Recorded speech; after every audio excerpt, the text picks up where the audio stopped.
تمرین سوم.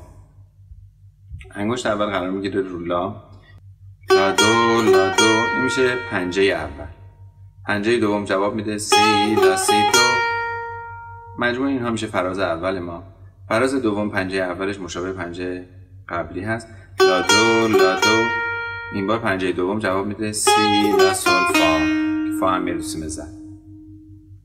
در خط دوم همین جمله رو، یعنی کاملا مشابه با خط اولش رو میکنیم، فقط فراز اولمون پنجه اولش تغییر کرده، ر دو سی دو، بقیه مشابه سی لا سی دو لا دو لا دو سی لا سول فا و فرود بال کبوتری سول دو سول.